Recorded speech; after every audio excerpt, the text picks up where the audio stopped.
going on, guys? Welcome back to Consuming Crime. It's your host Jules here. Hello, it is another week, another sinister Saturday, as I like to call it. Before we get started, make sure you give the podcast 5 stars wherever you're listening, as well as make sure you tell your friends about it, like us on Facebook. Going for 400 likes on Facebook. Just got over 300. Going for 400. 90% of you, a little over 90% of you are not subscribed to the YouTube channel. You watch the videos, but you're not subscribed. So make sure you give this video a like and subscribe to the channel. Turn on notifications if you like. And yeah, other than that, if you'd like to become a supporter of the podcast, which is basically where you make a small donation of as little as 99 cents, you can go to consumingcrime.com, click the Become a Supporter button, and then start supporting the podcast. You don't really get anything from it, but you do help sustain future episodes. And I will give you a shout out on the next recorded episode after you become a supporter. Without further ado, let's get into today's episode. So we just finished up American Detective featuring Joe Kenda. Today we are starting a new series on Discovery Plus called Homicide Hunter with Joe Kenda. So Joe Kenda again. I'm going to start this new thing where I play the beginning preview with you guys, and I'm going to put it up in the corner up here. I'm not sure how it's gonna go because of copyright issues, so if I'm not able to get away with posting just a small clip in the video, then I'm gonna stop doing it. But for today, I am gonna go ahead and see how it goes. On a cold winter night, a young mother vanishes into thin air. Why would Mom walk away from a little boy? She didn't check in, didn't call the babysitter. A frantic search fails to yield any clues. I was angry because they kept telling me, well, maybe she met up with some guy. But as Lieutenant Kenda digs deeper, he discovers a twisted tale of sex, lies, and deceit. We don't know what happened, and that eats at me.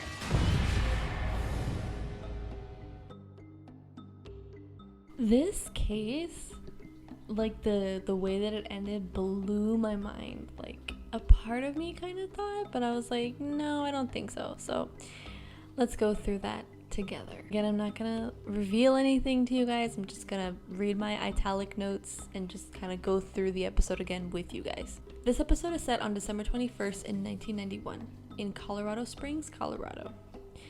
26-year-old Robin Bragg goes into the station and she's terrified, she's scared, she's shaky, and she tells officers that her sister, 24-year-old Lorraine Laribo, was missing. Being interviewed now is Detective Tim Hogan. He's saying that she reported her sister had been missing for a few days, and my question immediately is, okay, she's been missing for a few days and you're just reporting that she's missing now, and why are you panicking? Kind of weird. The family had tried contacting friends of hers and no one knew where she was. Lorraine had a son and her not coming back for her son was concerning. This was the main reason why the family was thinking, okay, something definitely happened to her, like she didn't just go off, she's not going to leave her son. In the past, she had disappeared for a night, but never for days. Robin said that her boyfriend dropped Lorraine off at a bar and that was the last time anybody saw her. So we're going to talk to the boyfriend? And this was Robin's boyfriend, it looks like. Someone at the bar grab her? Does she go to the bar regularly? Like, all these questions, right?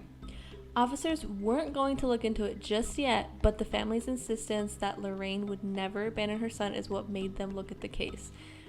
And in italics, I was like, okay, seriously, if somebody's concerned, help them. Like, even, aren't you a cop for a reason? Like, this pisses me off. They're like, we weren't gonna take it serious, but you know, because this is not, like, so because they bitched at you, you're gonna take them serious. That's bull.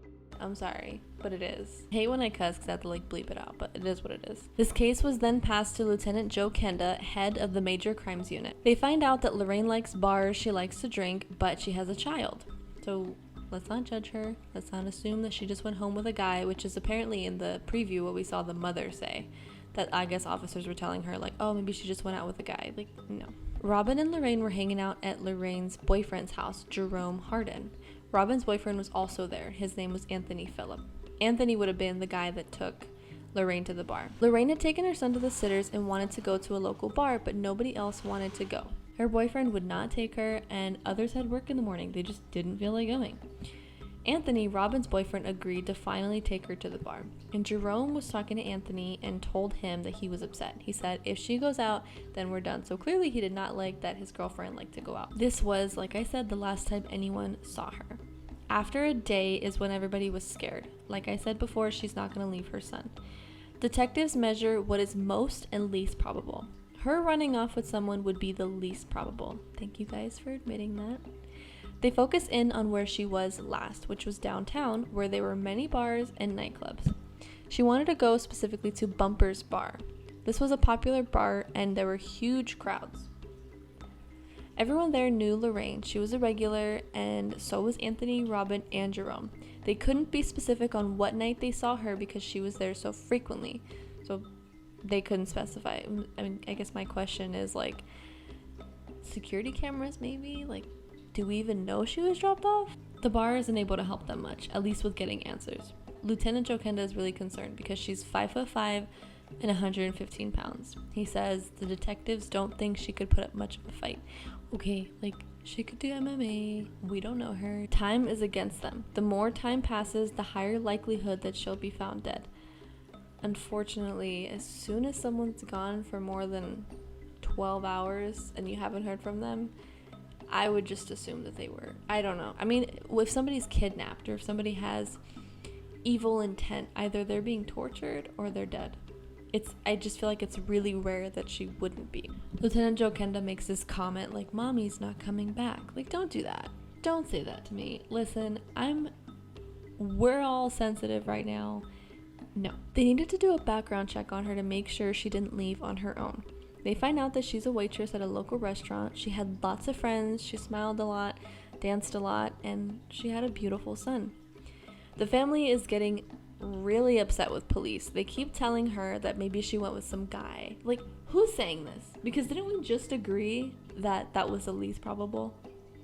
And then you see a mother concerned at the police station and you're gonna sit there and be like, she probably left with some dude. Like, are we slut-shaming her? If a family member is concerned, do your job. I said this earlier. I'm gonna keep saying it. Lieutenant Joe Kenda makes another comment saying the family is just emotional. I understand that. They are wild. Sir, stop. Like, I think as a detective, you're probably gonna get yelled at a lot because you're not giving people what they want immediately. So I can get that, but at the same time, like, you can't expect people to be calm in a situation like this. Her mother had a dream that she was dead. That is not the dream that you want to have as a parent when your child is missing. Days pass and there was nothing new. Her family distributes over 1,000 flyers around town. Robin and her boyfriend Anthony help out with this. Shouldn't you guys, like, the beginning of this episode made me like crazy because shouldn't we be talking to the people that she last saw? Am I wrong? Or are they just, like, for drama purposes, not talking about it yet? Lieutenant Joe Kenda extended the search to the entire El Paso County, which according to him is the size of Rhode Island. They have canines and search dogs. Kind of feels like they're looking for a body now. I mean, enough time has passed. Oh, look at this. They turned to the last person to see her. Finally, Anthony Phillips. Let's talk, because you were the last one to see her. First of all, we should have been talking to you a page ago. Like, in my notes, a page ago. But I guess now we're barely talking to you. He tells them the same thing that Robin said. She wanted to go to the bar and nobody wanted to go. There was a minor dispute and then Anthony said, fine, I'll take you. Lorraine was pissed off, out of control, drunk, and she punched him in the shoulder. And then he's like, you know what, forget it. Like, get out of my car. So he dropped off at the bar. I believe this. I just wonder why she was mad. Like, maybe because nobody wanted to go with her to the bar? I don't know. He says he watched her go to the bar and then he drove away, stopped to get some cigarettes, and then goes back to the apartment. Anthony told the rest of them what happened. They all laughed about it, and that was it. His story matches Robin's, and this checks out. Unless Robin, the sister, is lying to cover something up, this checks out. Robin calls Lieutenant Kenda, and she goes to him and she says, hey, I want to talk to you about Lorraine's boyfriend, Jerome Hardin. You didn't want to mention this when you first reported her missing? What the this case is weird. Like, maybe it's the way the documentary is telling it, but it seems like they're doing everything backwards. Am I wrong? Anyway, I mean, I feel like if I was reporting somebody missing, I would be like, hey, they're missing, and I think this person and this person might have something to do with it. Not, hey, this person's missing. A week later, oh, and by the way, I think you should talk to this person and this person. That doesn't make sense. She said that these two were fighting a lot, and Lorraine really likes him, but Robin did not think that the feelings were mutual. She didn't think that he liked her back. After Anthony dropped her off, he went back to the apartment around 11 p.m. They went home together, and no one saw Jerome the rest of the night. A little weird. What was Jerome doing after that? Was he pissed that she went out? Did they call each other? Did he go off on her? We don't know. He has no alibi for the rest of the night. On top of that, according to Robin, Jerome told her, if Lorraine is dead in a ditch somewhere, she had it coming. That's definitely something to look into. They look into Jerome's record, and he did have prior criminal charges with weapons and harassment. He's in the military now, but is living off base at this time. So they go to his home, and he's not there. The neighbors were thinking maybe he moved out. Why would he move out right now? The timing's off. Jerome was recently deployed to Fort Irwin, California, and this was planned way before the disappearance, so he didn't move because of her. But that doesn't mean he didn't do it. It just means that he didn't move because of this. Investigators go to California and talk to him. Jerome denies any involvement. They ask him what he said to Robin, and he said, they ask him about the comment that he made to Robin about if she ends up dead in a ditch somewhere. He says he never said that. He did want to break up with her, and her disappearing solved that problem. Jerome's an like, that's not nice. But this also makes me think that he didn't do it. Because why would he talk badly about her if she was dead or if he did something to her, you know? He could just be that dumb, but Jerome's story matches Robin and Anthony's. After they went home, he went to bed and never saw her again. He said he never left the apartment, but he can't prove it, so now he's the prime suspect.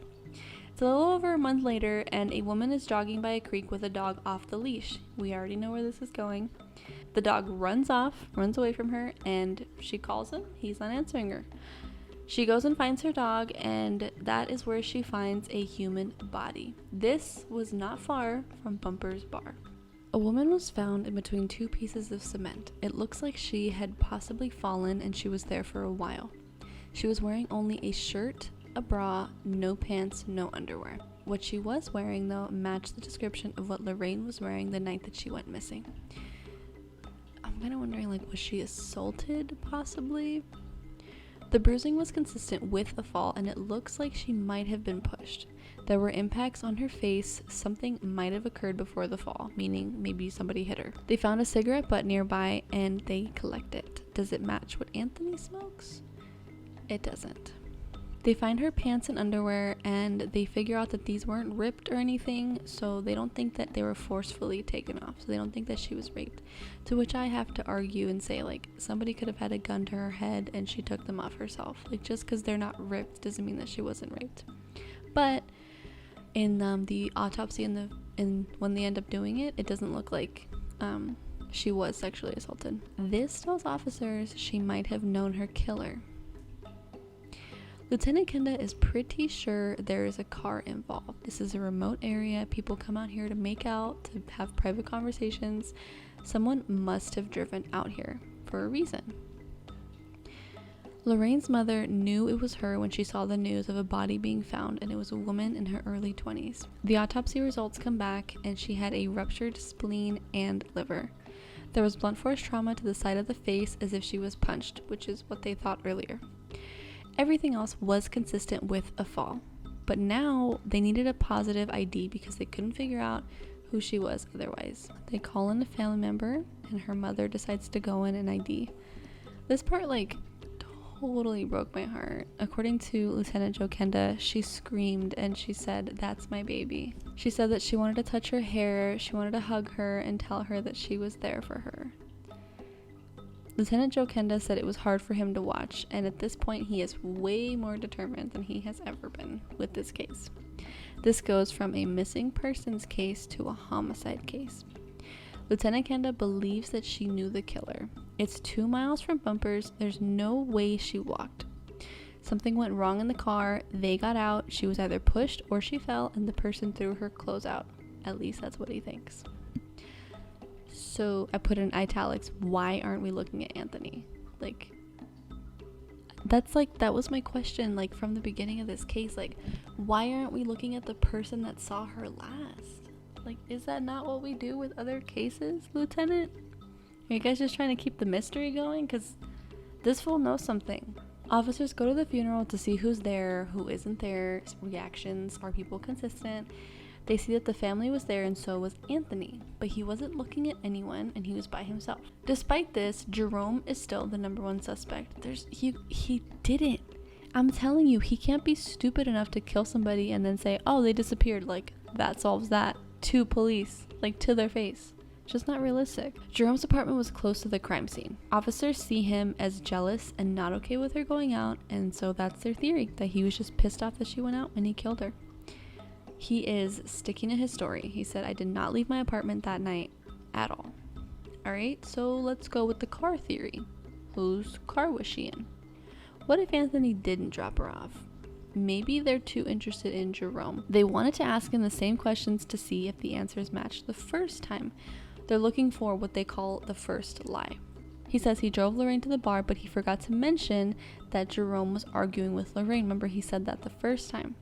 And he's like, I never said that. The officer must have written it down wrong.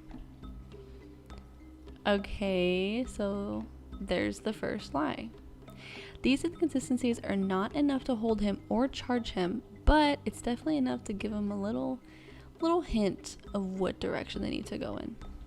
There's no physical evidence either to lead to any specific one of these guys.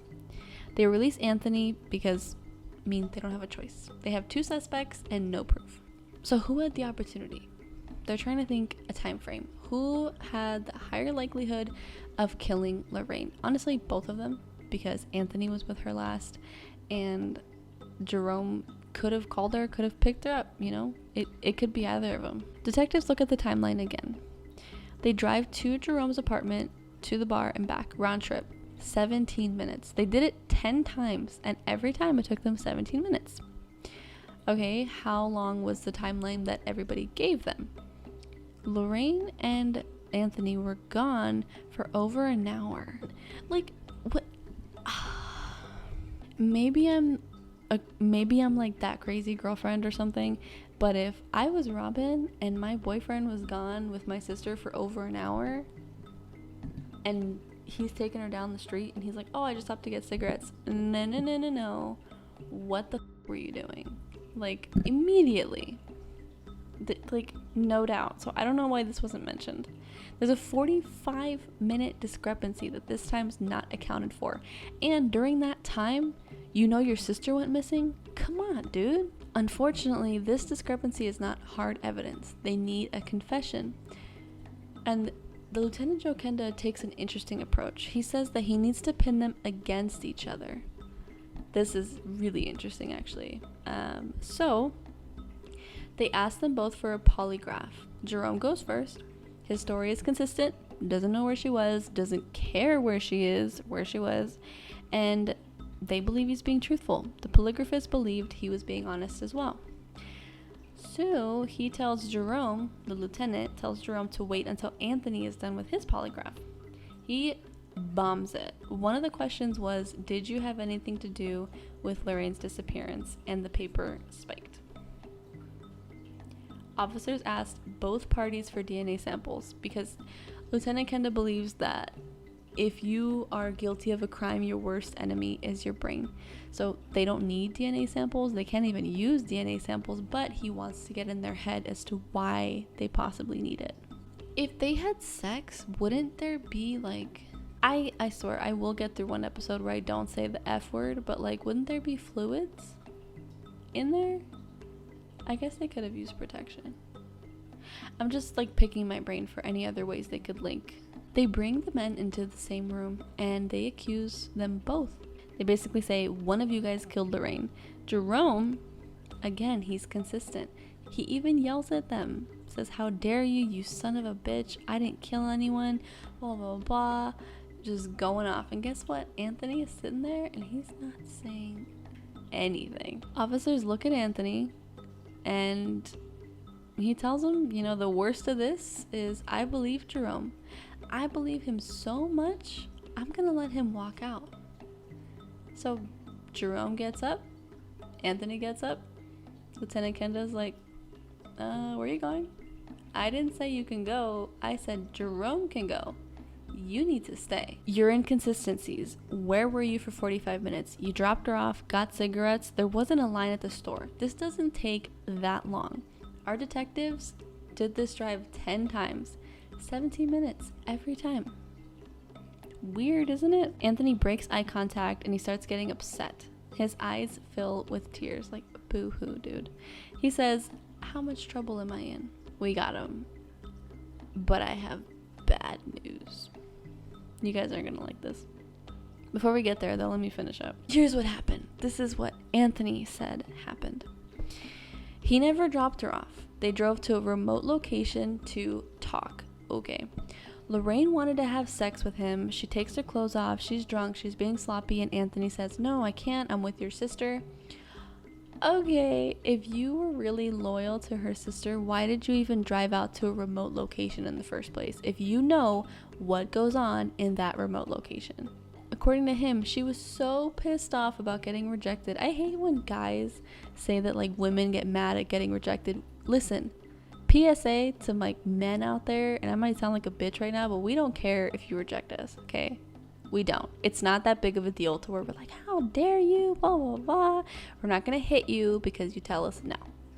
Just FY. Especially Lorraine was a very beautiful girl. She had a boyfriend. Like, she's not going to get crazy because you won't touch her. Like, sit down. I don't know if I'm going to keep that. I might just keep that in there so you guys can get a little bit of commentary on my personality, but just saying. It's not that serious. Anyway, so she's pissed off that he rejected her. They get out of the car and she's yelling at him and she punched him and then he punched her back in the face. That's where we get the marking from the autopsy. Next thing he knew, she fell over the edge and he looked over, saw she was dead, took her clothes, threw them, and drove away. Oh my God. That's what I get for talking. Oh my God, that scared me so. Okay, officers ask him, so you joined the search? And he's like, I don't know what else to do. Like, tell the truth, maybe? He is placed under arrest for manslaughter. He's convicted of manslaughter and he gets a max penalty. Get this is the bad news. He gets a max penalty of 6 years. He was released after serving only 3 and he's just out of prison now. That is what it is. I mean, Robin now is pissed off. She said, you know, you called my mom, you helped us look for her, and you knew where she was the entire time. But anyway, thank you guys for listening to today's episode. And make sure you give us 5 stars wherever you're listening. Become a supporter if you want to. That's basically where you donate as little as $1 to help sustain future episodes. Go to consumingcrime.com, click the Become a Supporter button, and yeah, that would just be awesome. Thank you guys so much for tuning in. Continuing to tune into the podcast means the absolute world to me. And that's pretty much it. Thank you for consuming crime with me today. You will hear me next week. Bye.